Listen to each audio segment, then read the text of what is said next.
तो तीसरा प्रॉपर्टी को प्रूव करने वाले हैं कि एरियल वेलोसिटी जो होता है सेंट्रल फोर्स मोशन में हमेशा एक कंजर्व होता है।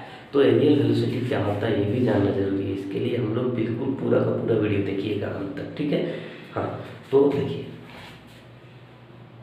तीसरा क्या है भाई, areal velocity always constant, city always constant, ठीक है, in central forces, in central force motion, ठीक है। एरियल वेलोसिटी क्या होता है, हमेशा कांस्टेंट होता है, लेकिन कब, सेंट्रल फोर्स मोशन में।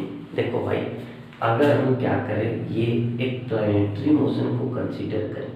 प्लानिटरी मोशन मतलब समझते हो कि नहीं, एक ऐसा मोशन जिसमें सन और कोई भी एक प्लानेट आता हो, ठीक है। हाँ, तो मान लो कि ये प्लानिटरी मोशन मैंने कंसीडर किया है। सन है किसी पॉइंट पर, यहाँ पर है, ठीक है, यहाँ पर सन है। वैसे प्लानिटरी मोशन जो होता है वो केपलर्स लॉ में बताया गया है कि इलिप्टिकल पाथ में मूव करते हैं।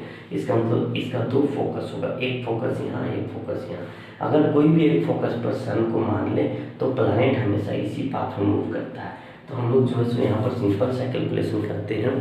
जब हम बताएंगे एरियल वेलोसिटी तो वहाँ पर आप समझ जाओगे, ठीक है। और ये केपलर्स का शायद सेकेंड लॉ है, तो आप ध्यान से रखोगे। सेकेंड लॉ आपको प्रूव करने समय हम बता देंगे कि इसका प्रूफ हो चुका है, आपको यहाँ पर आके देख लेना, ठीक है।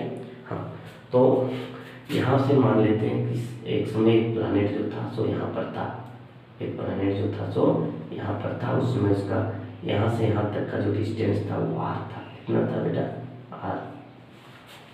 थोड़ा टाइम डेल्टा टी में, डेल्टा टी टाइम लगाने के बाद वो प्लानेट पी से उठ करके कहाँ तक चला गया, पी डैश तक चला गया।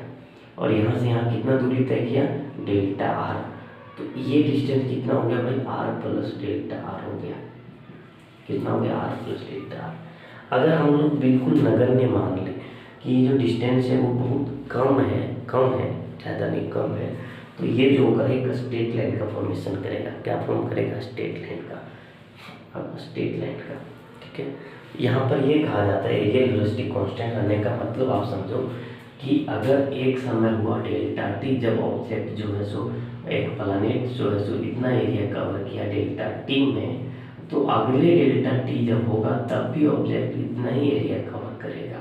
यहाँ पर एरिया ये था, यहाँ पर अगर ए डैश है, यहाँ पर ये है, तो कहना है कि ए डैश और ये दोनों हमेशा क्या होगा, बराबर होगा, ठीक है। अब ए डैश और ये हमेशा क्या होगा, बराबर होगा। मतलब equal area is swept out in equal time interval. इसका मतलब ये है, equal area swept out in equal time interval. बात समझ में आई, ठीक है। तो हम लोग अगर इसको प्रूव करने की बात करें तो एरिया कवर बाय प्लैनेट हम लोग देखते हैं, ठीक है। उससे पहले इसका डेफिनेशन लिख देते हैं एरियल वेलोसिटी का।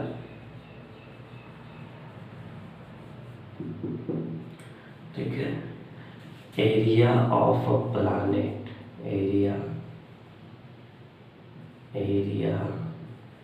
Covered by planet in equal interval of time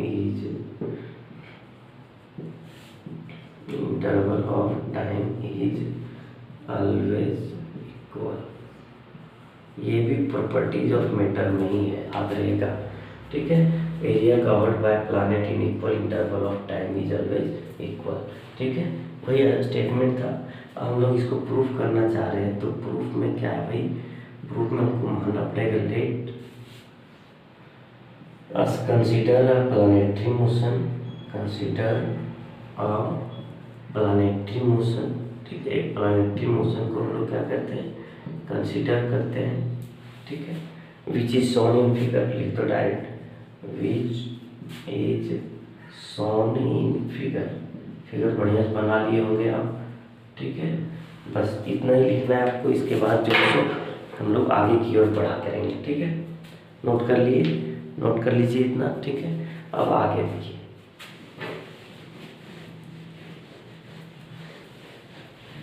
हम यहाँ तक मिटा दिए हैं। हमको सिर्फ कैलकुलेशन के लिए जो चाहिए वही मैंने रखा। अब मैंने कहा कि अगर इसको बहुत कम मान लें तो ये जो होगा एक स्ट्रेट लाइन होगा। अब एरिया और इधर का वेलोसिटी दोनों बीच में कितना डिग्री होता है, 90 डिग्री होता है। ठीक है, इसका मतलब area cover by planet from P to P dash, area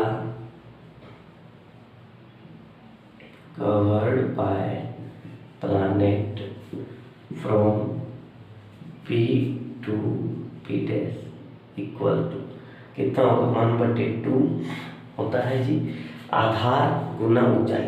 आधार मतलब ये बेस कितना है, डेल्टा आर, डेल्टा आर। ठीक है, और हाइट कितना है, आर। ठीक है, ये एरिया निकल गया।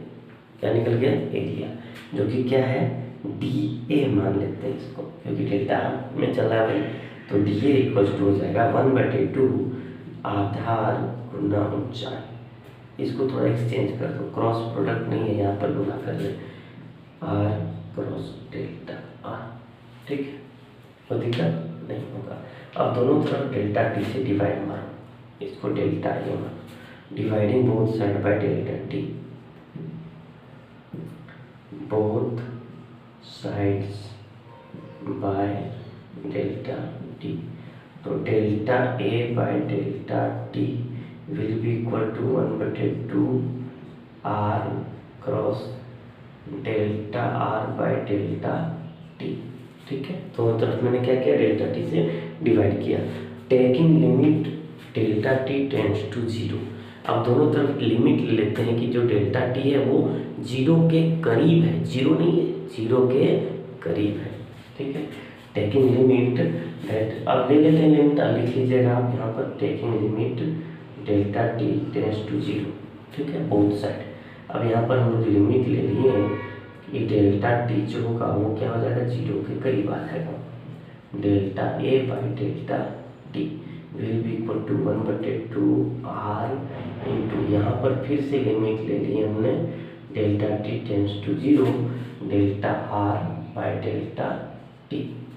ठीक है, कोई दिक्कत किसी को नहीं है। यहाँ पर देखो limit delta T tends to 0 delta A by delta T, इसको हम लोग लिखते हैं, आपने पढ़ा हुआ डिफरेंशिएशन में, delta A by delta T लिखते हैं। ठीक है, इज इक्वल टू यहाँ पर कितना है, 1/2 इंटू आर इंटू, इसको बोलते हैं D R by D T. क्या लिखते हैं, D R by D T. कोई दिक्कत यहाँ पर किसी को नहीं। ठीक है, लिमिट जब हटाते हैं ना, ऐसा होता है मैथ में कि जब ये लिमिट लग जाता है तो इसको हम लोग डिफरेंशिएशन बोलने लगते हैं। ठीक है, तो D A by D T is equal to 1/2 R into, आप ही बताओ जब हम डिफ्रेंशिएट करेंगे किसी भी डिस्टेंस आर का तो वो क्या आएगा, वेलोसिटी आएगा। क्या आएगा, वेलोसिटी आएगा। अगला स्टेप में 1/2 आर और यहाँ पर एम भी कर दो, आप क्या करो, एम भी। अब चूंकि एम ऊपर में अपने दिए तो नीचे भी क्या कर दो, एम दे दो। ठीक है, नीचे भी क्या करो, एम दे दो। तो ये D A by D T आ रहा है, D A by D T आ रहा है, वो कितना आ जाएगा, ये देखो कहाँ पर लिख रहे हैं, इधर नोट करो भाई, नोट करो, हम थोड़ा सा मिटाते हैं। ठीक है, D A by D T जो आएगा वो कितना आएगा, D A by D T equals to आ जाएगा 1/2 एम आर क्रॉस, देखो यहाँ एम वी को क्या बोलते हैं, पी, एम वी को क्या बोलते हैं, पी, और आर क्रॉस पी को हम लोग क्या बोलते हैं पता है, कैपिटल एल। ठीक है, D A by D T. अब आपको मैं एक बात यहाँ पर समझाऊंगा, आप समझ जाते झटाक से कि अगर एल तो कांस्टेंट होता है, पहला प्रॉपर्टी मैंने पढ़ा था एंगुलर मोमेंटम में एल विच कांस्टेंट होता है, दूसरा मास तो कांस्टेंट होगा ही होगा, कोई भी ऑब्जेक्ट मूव करे तो मास कांस्टेंट होगा। ठीक है, इसका मतलब ये जो पूरा टर्म आया वो क्या होगा, वो कांस्टेंट होगा। क्या होगा, वो कांस्टेंट होगा। ठीक है, और ये हमको प्रूव करना था कि areal velocity is always constant, तो यही प्रूव करना था, areal velocity is always constant. तो धन्यवाद, आज का लेक्चर यहीं पे रखते हैं।